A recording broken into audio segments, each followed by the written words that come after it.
ये कहानी है सिएरा लियोन की, जो कि साल 1999 में गृहयुद्ध की आग में जल रहा था। यह सिर्फ गृहयुद्ध नहीं था, बल्कि लालच का ऐसा खेल था जिसमें हीरो की चमक के पीछे खून बह रहा था। RUF नाम का विद्रोही संगठन हीरे की खदानों पर कब्जा करने के लिए गांवों को तबाह कर रहा था, ताकि उन डायमंड को बेचकर हथियार खरीदे जा सके और युद्ध ऐसे ही चलता रहे। सिएरा लियोन का एक छोटा सा गांव, जहां सोलोमन वैंडी अपनी पत्नी, 2 बेटियों और बेटे डिया के साथ साधारण जीवन जी रहा था। वह एक मछुआरा होता है और सुबह अपने बेटे को नींद से जगाते हुए कहता है, चलो बेटा उठो, तुम्हें स्कूल जाना है। उसका बेटा कहता है, अंग्रेजों के बच्चे रोज स्कूल नहीं जाते। इस पर सोलोमन कहता है, तुम्हें रोज स्कूल जाना है ताकि तुम डॉक्टर बन सको, अपने पिता की तरह मछुआरा नहीं। अब वे दोनों स्कूल जाते समय हंसी मजाक करते। तभी सोलोमन कुछ देखता है। हथियारबंद विद्रोही चीखते हुए उनकी तरफ आ रहे थे। वे दोनों तेजी से अपने घर की ओर भागने लगते हैं। सोलोमन अपने बेटे को बीच में रुकने को कहता है। तभी विद्रोही गांव में घुस जाते हैं। बिना कुछ देखे गोलियां चलाने लगते हैं। वह सबको चुन चुन कर गोली मारने लगते हैं। विद्रोही गुट में छोटे छोटे बच्चे भी होते हैं। वे बच्चे गोली चलाते हुए बिल्कुल भी संकोच नहीं करते। वे किसी को भी नहीं छोड़ रहे थे। जो दिखता उसे गोली मारने लगते। उधर सोलोमन तेजी से अपने घर की तरफ भागता है। वह धारदार हथियार से अपनी झोपड़ी को तोड़ता है ताकि वह अपनी बीवी और बच्चों को बचा सके। तीनों झोपड़ी से बाहर निकलकर भागने लगते हैं।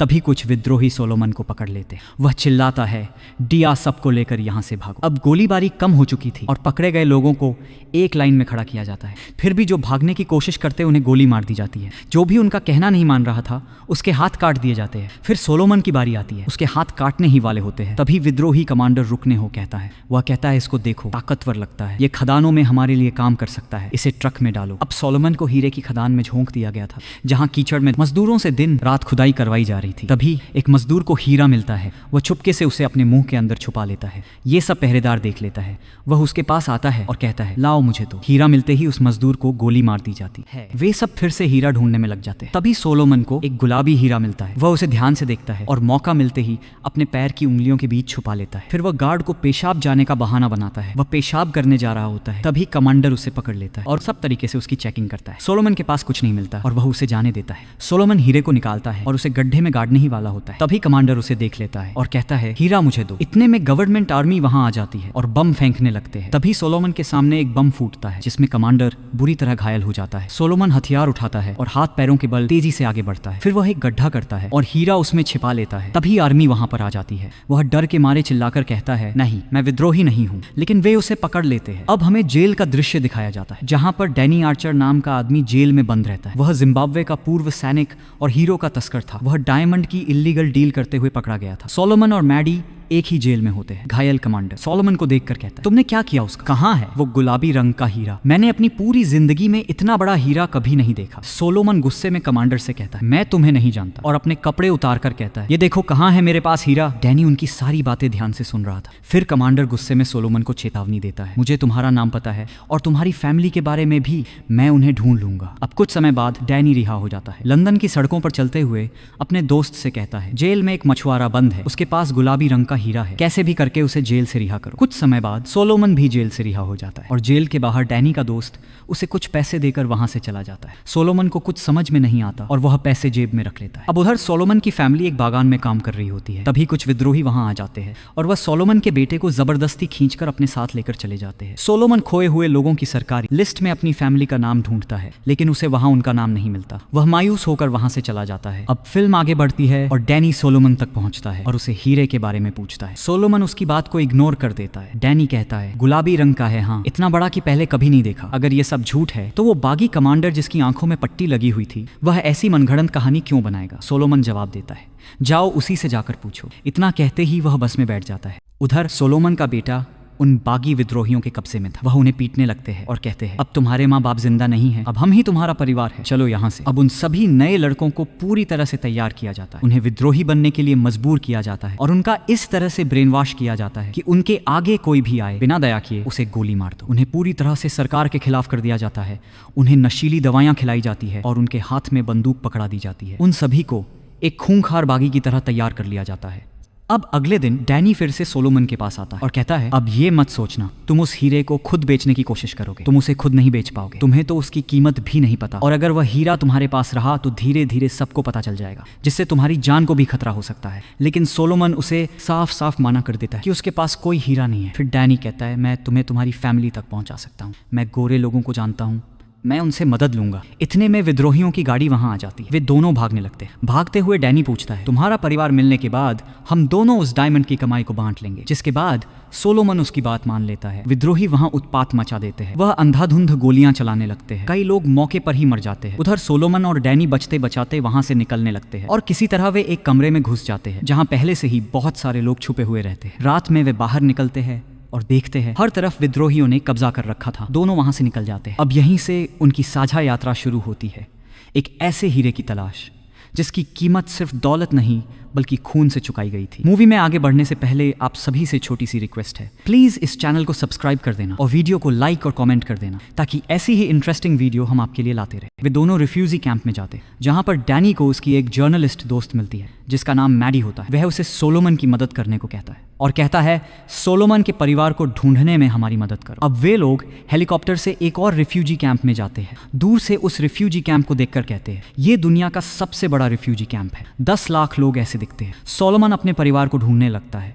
तभी उसे उसकी बीवी और बेटी दिख जाती है। वह पूछता है डिया कहाँ है। उसकी बीवी बताती है विद्रोही डिया को ले गए। ये सुनते ही सोलोमन बौखला जाता है। अब अगले दिन डैनी मैडी से कहता है मुझे तुम्हारी मदद चाहिए सियरा पहुंचने में। लेकिन मैडी इनकार कर देती है। वह कहती है मैं पीड़ितों के बारे में लिखकर थक चुकी हूँ। अब मुझे उनके नाम, फोटो और बैंक खाते चाहिए। जो इन हीरो की तस्करी करते हैं उनकी पूरी जानकारी चाहिए। दुनिया में लोग अंगूठी नहीं खरीदेंगे जब उन्हें पता चलेगा इसकी कीमत किसी का कटा हुआ हाथ है। अगर तुम मेरी मदद करोगे तो मैं भी तुम्हारी मदद करूंगी।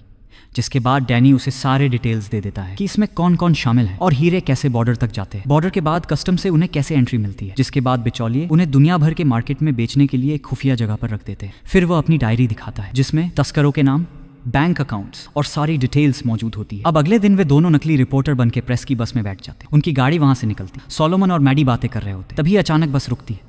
आगे एक एक्सीडेंट हुआ था। वे लोग रिपोर्टिंग करने लग जाते हैं। तभी गोलियां चलने लगती है। विद्रोही वहां पहुंच चुके थे। वे तीनों बचते हुए एक गाड़ी में बैठ जाते और वहां से निकल जाते। वह बहुत शांति से गाड़ी में बैठे रहते। तभी अचानक आगे वाली गाड़ी बम से उड़ जाती है और ड्राइवर को गोली लग जाती है। डैनी ड्राइवर को बाहर फेंक देता है और गाड़ी चलाने लगता है। विद्रोही उनकी गाड़ी पर ताबड़तोड़ फायरिंग करते हैं। डैनी गाड़ी को घने जंगल के अंदर ले जाता है। तभी उनकी गाड़ी पेड़ से टकरा जाती है। वे सभी गाड़ी से बाहर निकलते हैं और घने जंगल के बीचों बीच विद्रोहियों से बचकर वहां से भागने लगते हैं। तभी उनके सामने स्थानीय आदिवासी आ जाते हैं। सोलोमन घबराया हुआ कहता है हम आपके दोस्त हैं, हम आपको नुकसान पहुंचाने नहीं आए। तभी मैडी उन्हें कहती मैं रिपोर्टर हूं, मैंने तुम्हारे बारे में बहुत सुना है, क्या मैं तुम्हारी फोटो ले सकती हूँ। वे लोग ज्यादा नहीं सोचते और उनकी बात मान लेते हैं। फिर आदिवासी लोग उन्हें ऐसी जगह ले जाते हैं जहां पर बहुत सारे बच्चे होते हैं और उनको पढ़ाने वाला एक टीचर भी होता है। डैनी कहता है हमें यहाँ से किसी भी हाल में बचकर निकलना है। वो डैनी से कहता है मैंने बहुत सारे बागी विद्रोहियों को पढ़ाया है, वे लोग आज भी मुझसे डरते हैं, मेरे साथ रहोगे तो वो तुम्हें कुछ नहीं करेंगे। अब अगले दिन जब वे लोग सड़क से जा रहे होते हैं अचानक उनके आगे 2 विद्रोही बच्चे आ जाते हैं। वे उन्हें सचेत करते हैं ये RUF की सड़क है, यहाँ से सिर्फ वही लोग जा सकते हैं। टीचर उन्हें समझाने लगता है लेकिन एक विद्रोही बच्चा उस टीचर को गोली मार देता है। तभी मैडी गाड़ी की स्पीड बढ़ाता है और तेजी से गाड़ी को भगा देता है। वे टीचर के घाव पर वाइन डालते हैं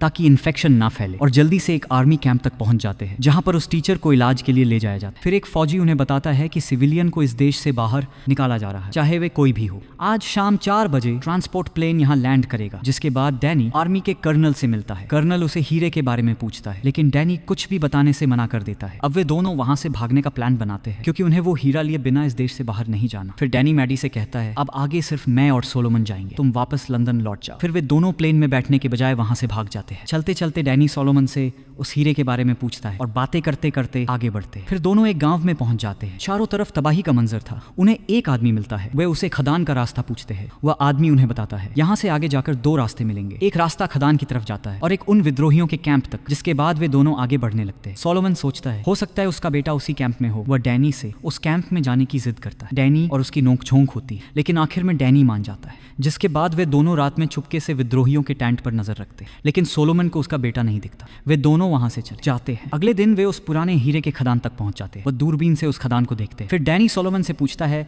तुमने वो हीरा कहाँ छुपाया है। सोलोमन बताता है मैंने वो नदी के किनारे झाड़ियों के पास छुपाया है लेकिन वहां जाना किसी खतरे से कम नहीं है। डैनी कहता है वो आर्मी कर्नल को फोन करके यहाँ ऊपर से बम गिराने को कहेगा ताकि उन्हें वहां जाने का मौका मिल जाए। वह कर्नल को फोन करके सुबह हमला करने को कहता है। फिर रात में वे दोनों सोलोमन के बेटे डिया को ढूंढने उस कैंप तक चले जाते हैं। सोलोमन की नजर डिया पर पड़ती, वह बंदूक नीचे गिरा देता जाता है और अपने बेटे से कहता है, बेटा मैं तुम्हारा पापा हूँ। डिया चिल्लाने लगता है और पहचानने से मना कर देता है। डिया सोलोमन को धक्का देकर गिरा देता है, जिसके बाद वह सोलोमन को गोली मारने को कहता है, लेकिन सोलोमन घुटने टेक देता है। अगली सुबह वही विद्रोही कमांडर सोलोमन से उस हीरे के बारे में पूछता है, लेकिन सोलोमन उसे मना कर देता है। अब डैनी भी वहां पहुंच चुका था, जिसके बाद कमांडर सोलोमन को चेतावनी देता है, अगर तुमने नहीं बताया तो तुम्हारी आंखों के सामने ही तुम्हारी बीवी का बलात्कार करूंगा और उसका गला काट दूंगा और तुम्हारी दोनों बेटियों को रखेल बना दूंगा। और कहता है, जल्दी फावड़ा उठाओ और हीरा खोद के लाओ, वरना तुम्हारे बेटे का गला काट दूंगा। सोलोमन फावड़ा उठाता है। तभी सेना का हेलीकॉप्टर वहां पहुंच जाता है और गोलियां और बमों की बरसात करने लगता है। पूरी तरफ अफरा तफरी मच चुकी थी। सोलोमन अपने बेटे को ढूंढने लगता है। उधर दोनों तरफ से लगातार गोलाबारी हो रही थी। डैनी भी एक एक करके उन विद्रोहियों को मारता है। डिया ये सब देखकर डर जाता है, लेकिन डिया डैनी को देखते ही भाग जाता है। डैनी डिया के पीछे भागने लगता है और उसे पकड़ लेता है। अब आर्मी ने उस जगह को घेर लिया था। वह अंधाधुंध गोलियां चलाने लगते हैं। आखिरकार गोलीबारी बंद हो जाती है। कर्नल हेलीकॉप्टर से उतरता है, जिसके बाद वह डैनी से मिलता है और कहता है, वो हीरा कहाँ है। डैनी कहता है, ठीक है, लेकिन वह हीरा बराबर हिस्से में बंटेगा। कर्नल सोलोमन की तरफ इशारा करके कहता है, इसे तुम मनाओगे या मैं, नहीं तो मैं तुम दोनों की खोपड़ी उड़ा दूंगा। डैनी सोलोमन से पूछता है, हीरा कहाँ है। वह कोई जवाब नहीं देता, जिसके बाद डैनी डिया को लेकर आता है और कहता है, ये उसका बेटा है, ये इसके लिए कुछ भी करेगा। सोलोमन मान जाता है। अब वे सब उस हीरे की तरफ बढ़ते हैं। सोलोमन उन्हें उसी जगह ले आता है जहां उसने हीरा छुपाया था। वह खुदाई शुरू करता है। तभी डैनी सोलोमन को इशारा करके उस हीरे की गलत जानकारी देने को कहता है। सोलोमन यही करता है। वह कहता है, मैंने हीरा यही छुपाया था, लेकिन हीरा अब यहाँ नहीं है, कोई उसे ले गया। कर्नल उसके बेटे को मारने की धमकी देता है। तभी डैनी एक फैजी पर हमला कर देती है और सोलोमन भी कर्नल पर हमला करता। इस बीच डैनी कर्नल को गोली मार देता है, जिससे कर्नल की मौत हो जाती है। फिर डैनी सोलोमन को हीरा ढूंढने को कहता है। वह हीरा ढूंढने लगता है। कुछ ही देर में सोलोमन को हीरा मिल जाता है। तभी डैनी कुछ देखता है। सोलोमन का बेटा उनकी तरफ बंदूक ताने खड़ा था। सोलोमन डिया को उसकी पुरानी जिंदगी और उसके घर के बारे में बताता है। वह उसकी माँ और बहनों के बारे में उसे बताता। यह सब सुनकर डिया इमोशनल हो जाता है। तभी पीछे से गोलियां चलने लगती है। वे तीनों वहां से भाग जाते हैं। डैनी सोलोमन से हीरा मांग लेता है। फिर डैनी अपने दोस्त को फोन करके जल्दी प्लेन लाने को कहता है। फिर वे तीनों नजदीकी एयरपोर्ट की ओर बढ़ने लगते हैं। इसी बीच पता चलता है कि डैनी को गोली लगी है। सोलोमन उसे आराम करने को कहता है, लेकिन डैनी नहीं मानता। फिर वे तीनों आगे बढ़ते रहते हैं। अब डैनी की हालत और खराब हो रही थी। वह आगे नहीं बढ़ पा रहा था, जिसके बाद सोलोमन डैनी को कंधे पर उठाकर आगे बढ़ता है। वे लोग एयरपोर्ट की ओर चलने लगते हैं। डैनी की हालत खराब हो चुकी थी। वह सोलोमन से कहता है, मुझे नीचे उतारे। सोलोमन डैनी को नीचे उतार देता है। वे तीनों आसमान में देखते हैं। प्लेन वहां पहुंच चुका था। डैनी वह हीरा सोलोमन को दे देता है और उसे मैडी का नंबर देकर वहां से जाने के लिए कहता है। उसे पता था अब वह जिंदा नहीं बच पाएगा। इतने में विद्रोही गोलियां चलाने लगते हैं। मैडी विद्रोहियों को मारने लगता है। सोलोमन और डिया वहां से निकल जाते हैं। डैनी आखिरी बार मैडी को फोन करता है। मैडी समझ जाती है कि डैनी को गंभीर चोट लगी है, शायद वो बच ना पाए। डैनी कहता है, सोलोमन यहाँ से निकल चुका है, तुम उसे लंदन में मिलना और उसकी मदद करना। अब सोलोमन लंदन में मैडी से मिलता है। मैडी उसे कहती है, तुम बस अपना काम करो और मैं सबूत इकट्ठा करूंगी। डील के दौरान सोलोमन जिन भी डायमंड तस्करों से मिलता है, मैडी उनकी फोटो खींच लेती है। सोलोमन हीरे के बदले अपनी फैमिली से मिलने की डिमांड करता है, जिसके बाद वह दिन आ ही जाता है जब वह हीरे की डील करता है और उधर से उसकी फैमिली उसके पास वापस आ जाती है। अगले दिन मैडी की रिपोर्ट अखबारों में हेडलाइन बन जाती है। डायमंड तस्करी के नेटवर्क उजागर होते हैं। बड़े कॉर्पोरेट्स के नाम सामने आते हैं। बैंक अकाउंट्स, फर्जी कंपनियां, तस्करी के रास्ते सब खुल जाते हैं। दुनिया पहली बार ब्लड डायमंड शब्द को पूरी गंभीरता से सुनती है। आखिरी सीन में हमें एक इंटरनेशनल मीटिंग दिखाई जाती है, जहां यह तय किया जाता है कि भविष्य में ऐसे खून से स्नेह हीरों को रोका जाएगा ताकि बेकसूर लोगों की जान ना जाए। इसी के साथ सोलोमन स्टेज की तरफ बढ़ता है और स्टेज पर खड़ा हो जाता है। सारे लोग सोलोमन के लिए खड़े होकर ताली बजाने लगते हैं और फिल्म यहीं पर समाप्त हो जाती है। अगर ये सच्ची घटना पर आधारित फिल्म आपको अच्छी लगी हो तो प्लीज चैनल को सब्सक्राइब कर देना और एक लाइक कमेंट भी कर देना। धन्यवाद।